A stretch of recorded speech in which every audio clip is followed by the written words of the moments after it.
Have you ever thought about if your expectations of your group are realistic? You know, when your clients just aren't performing or behaving how you would expect? Well, check out the rest of this video to find out. Enjoy!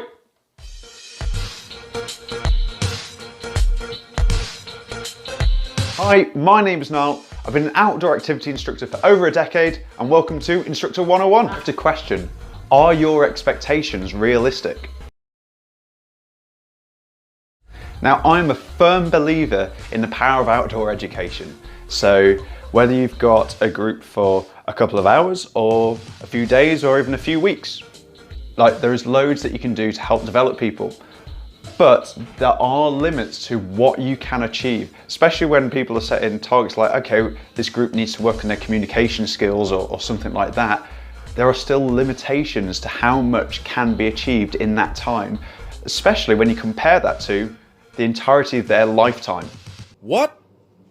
Let's take a small example. Now, I see this in adults as well as kids. You might have a group of clients which keep interrupting you with questions whilst you're speaking. It might seem reasonable to ask them, you know what, could you just hold back your questions until the end and then I'll sort everything out. So hopefully I'll answer that in between. Now, they might not even realize that they're doing that.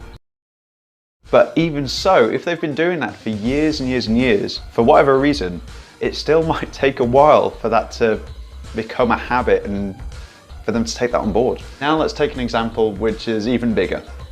Imagine you've got a client which is just refusing to take part in a climbing session. And there could be loads and loads of reasons for this. Now you take your time, you try and adapt, you try and persuade them, but they just refuse. And you know what? They might even start getting angry about it, potentially even aggressive. There could be loads of reasons for this. There could be trust issues. There could be just having this plain fear, but there might be, for some reason, something's happened in their past, which has meant that they've had to develop this coping strategy for them to react and respond in this way. Now, if we knew what that reason was, bearing in mind, it's not our business really to know what that reason is, unless they open up for whatever reason, but it's not our place to actually have to know what this reason is.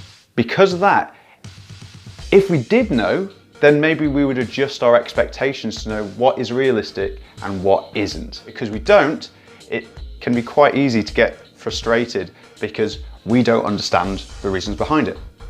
Having said all of these different things, I'm not trying to say that having high expectations is necessarily a bad thing.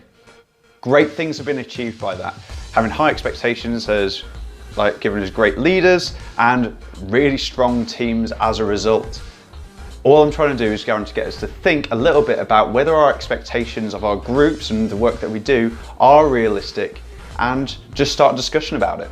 As always, I'm really keen to hear your thoughts, your ideas, and just your comments about any of the things that I've said. And do you ever have to adjust your expectations to match the ability of the group? Let me know in the comments down below. If you enjoyed this video and you want to find more free resources for outdoor instructors, then please remember to check out Facebook, Instagram, and YouTube for other stuff from Instructor 101. Please remember to like, share, and subscribe. Other than that, thanks very much for watching. Until next time, take care.